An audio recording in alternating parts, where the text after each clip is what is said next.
queridos amigos da TV Mundial do Espiritismo. Estamos aqui reunidos para mais um programa Culto do Evangelho no Lar. Estamos aqui reunidos entre amigos e familiares e esperamos que você possa contar conosco. Nós vamos nesse momento então convidar a Aline para fazer a prece inicial do nosso culto. Mestre Jesus, amigos bondosos, abençoe, Senhor, nós nesse dia, abençoe nossas famílias, aqueles que não puderam estar aqui hoje, abençoe a leitura do Evangelho desta noite também.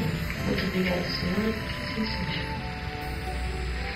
Nesse momento, Grazi, pedi para você fazer a leitura do Evangelho para nós.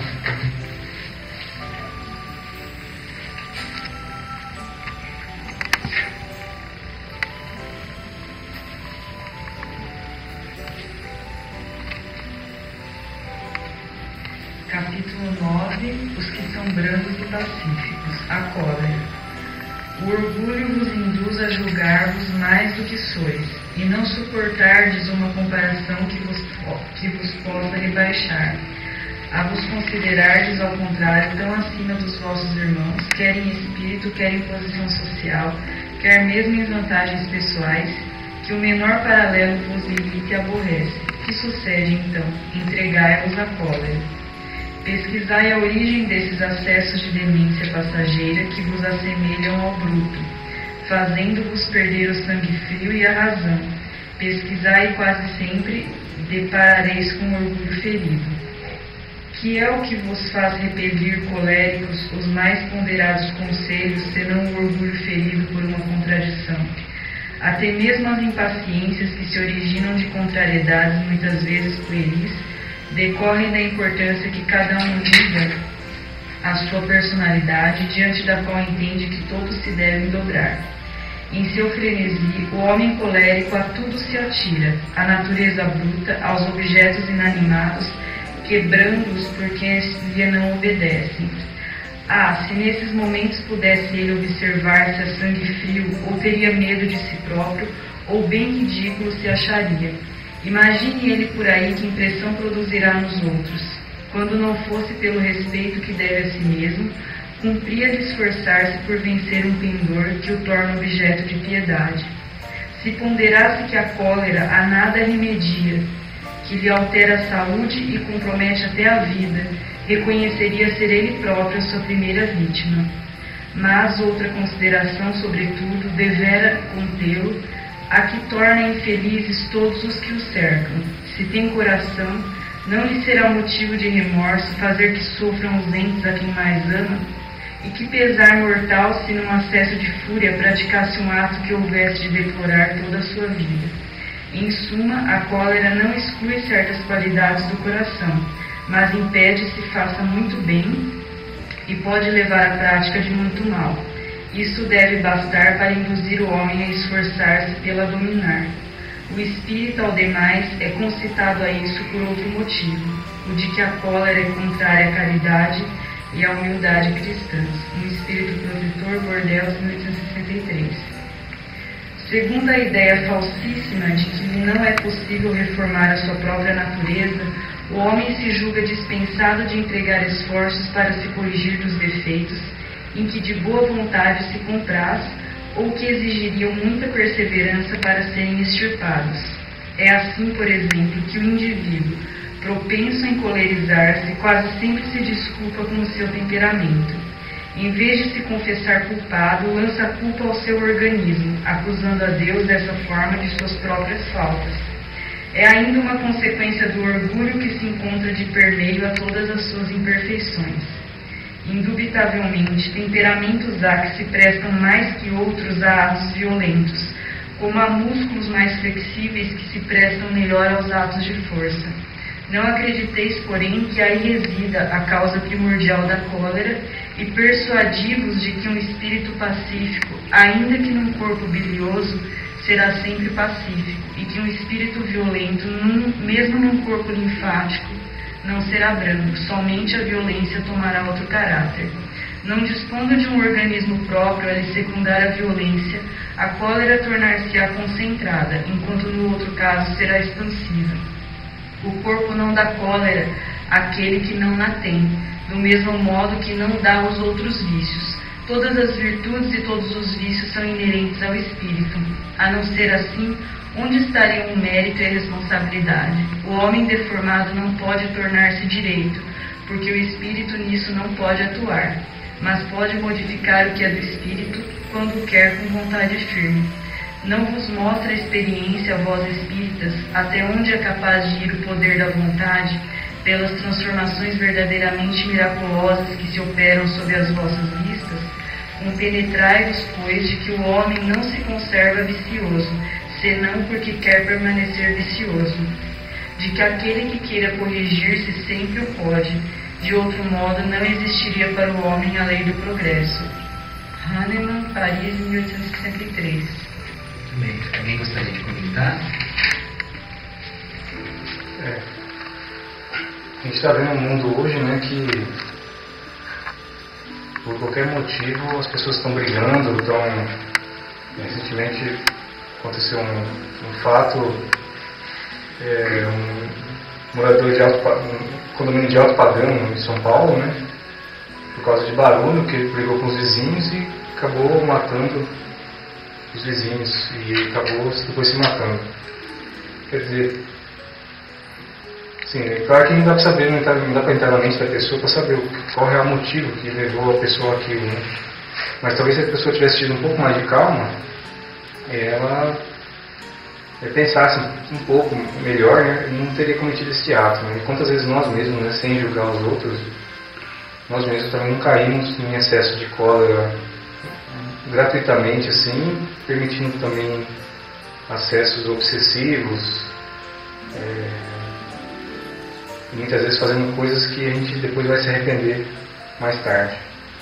Então realmente a calma e a ponderação devem ser nossos companheiros, né, em toda a nossa vida. Foi muito importante para mim essa passagem. Verdade. Alguém mais gostaria de comentar? Que nós temos que buscar, como Jesus nos ensinou, a ser brandos e pacíficos, né? Claro que umas pessoas têm mais tendência a se encolerizar do que outras, né? Por conta do próprio temperamento, mas que isso não pode ser uma desculpa, né? Nós temos que lutar contra todas as paixões humanas, contra todos os nossos defeitos, né?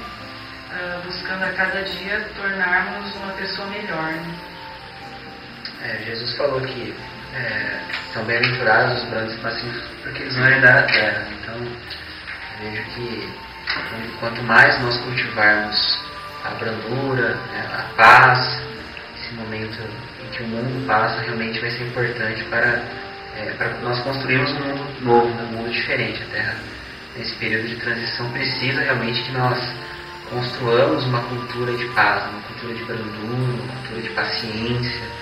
Hoje em dia nós somos ainda muito atarefados, muitas vezes, muito impacientes. Nós nos pegamos no trânsito, irritados, porque alguém está um pouquinho mais devagar que nós. Então, realmente, essa leitura traz para nós a necessidade de calma, né, de paciência, de respeitar o tempo do próximo.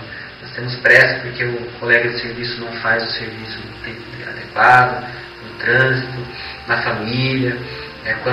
Quantas famílias sofrem hoje em dia pela raiva, né, pela cólera, por maridos, por esposas, por filhos que são coléricos e acabam agredindo muitas vezes. Às vezes, como diz o Evangelho, a cólera não tira as boas qualidades do coração, mas às vezes pode nos fazer, como comentou, fazermos algo que nos faça se arrepender para o resto da vida.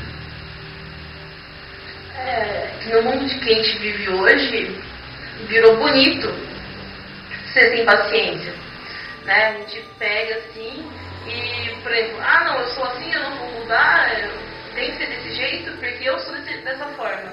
E na verdade o Evangelho traz uma coisa que ele já trouxe há muitos anos, né? Não é de hoje, quem sabe, essas lições. Então a gente deveria cultivar aqueles bons costumes de ter mais calma, de entender o próximo, costumes que foram se perdendo com essa como pode falar, com essa correria. Com esse tipo de coisa, né? Pegando um gancho do que a Grazi falou, a gente às vezes gosta de ter aquele defeito, né? Está falando na segunda parte da nossa leitura que a gente não é o corpo que tem a cólera, somos nós que temos a cólera. E às vezes a gente gosta daquele defeito. Então, quantas vezes a gente faz aquilo, não por prazer, mas por não querer mudar. Né? E o Evangelho traz o contrário. Tá certo. Nesse momento, eu pedi para eu ler um trecho do livro Via de Luz de Emmanuel.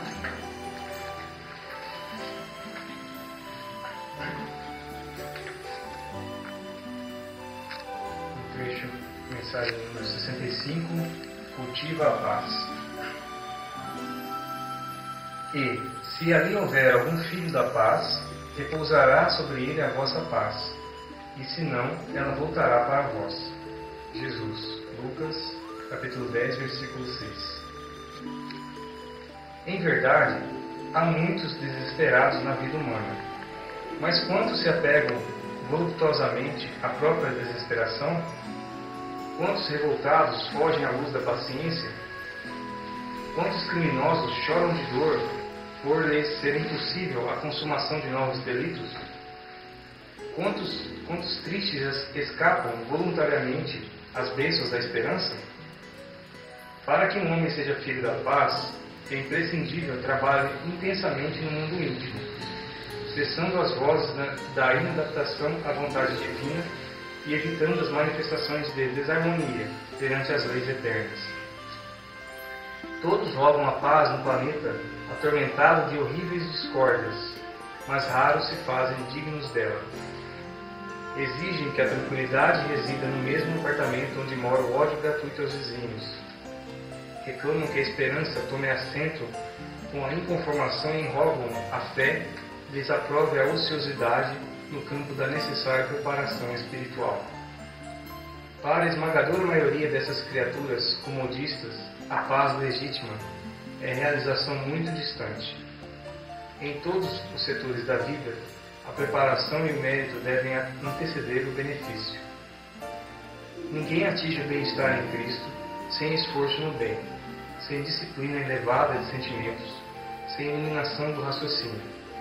Antes da sublime edificação, poderão registrar os mais belos discursos, vislumbrar as mais altas perspectivas do plano superior, conviver com os grandes apóstolos da causa da redenção, mas poderão igualmente viver longe da harmonia interior, que constitui a fonte divina e inesgotável da verdadeira felicidade. Porque se o homem ouve a lição da paz cristã, sem o propósito firme de se lhe afeiçoar, é da própria recomendação do Senhor que esse bem celestial volte ao núcleo de origem, como intransferível conquista de cada um. Muito bem. Nesse momento nós vamos fazer a nossa prece de encerramento para finalizar o nosso culto. Senhor Jesus, nós te agradecemos imensamente, Senhor, pela oportunidade de nos reunir em torno do seu Evangelho.